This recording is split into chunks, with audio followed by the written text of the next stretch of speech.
So back working on the Sears SS15. So as you can see, I got a bunch of the blue parts laid out here. And then the rear frame is already on the forklift ready for me to assemble the front. I didn't get any of the white stuff painted like the grille, the dash, or the hood yet, or I guess the rims.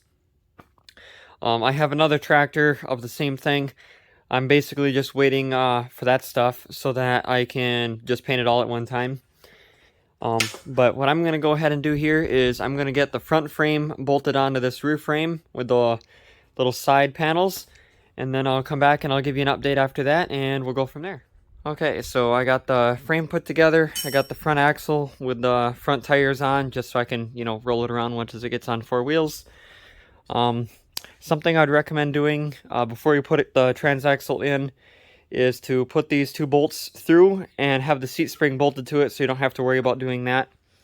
And then also at least have the bolts in right here for the fenders, because it can be a little bit tricky to get those in after the rear end is in there.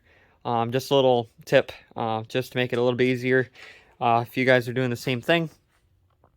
Also the high and low range lever, don't forget to put that in as well, because that's pretty much impossible to get in after the fact.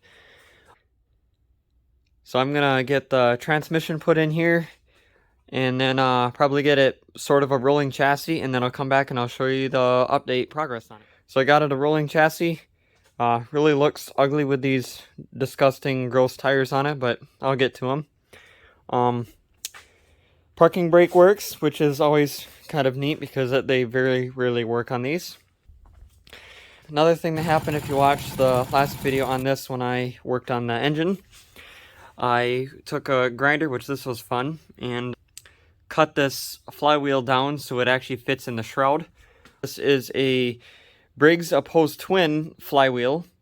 The reason for that is that's how I bypassed using the points. Normally you could just put the normal coil on from a more modern Briggs backwards, and that works, but this particular engine, for some reason, that didn't work.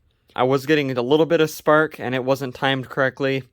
So opposed twin flywheel will fit on here, other than the fins are too tall, so you got to cut them down. So next thing I'm going to do is I'm going to put that on the forklift, raise it up, install the engine, and then I'm going to do the wiring. I'm actually going to wire up the headlights and stuff on this one because I have some brand new headlights.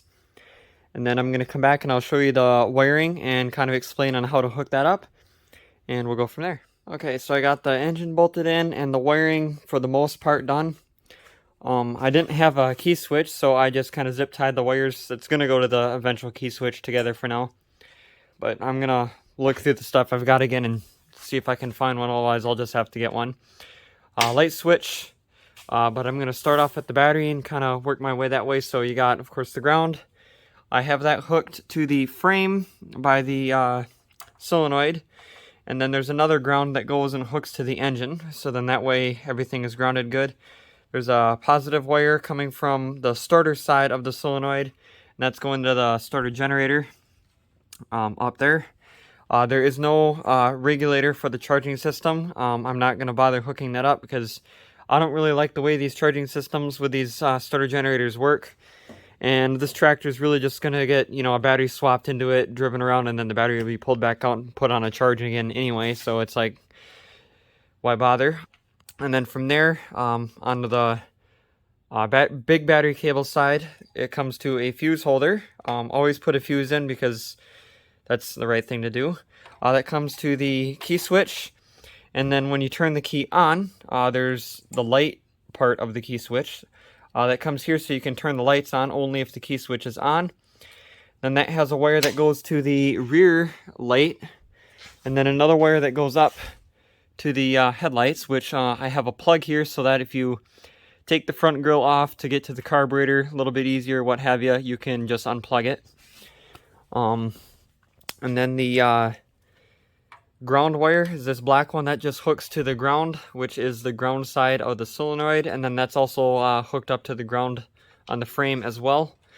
And then of course this uglier wire here, because it's an old wire, that is the start side of the solenoid, and that goes to just the S on the key switch. And then the very last wire is this little green wire. That is for the solid state ignition, which that just comes here and hooks to the little tab on the ignition coil. Pretty simple wiring. If you do have a charging system, the battery side of the regulator rectifier would just get hooked to the wire for the lights, so that it only feeds power to the battery if the key is on and not all the time, like on how some people wire it. And it'll also go through the fuse too that way. What I think I'm going to do from here is I need to, first of all, find a key switch.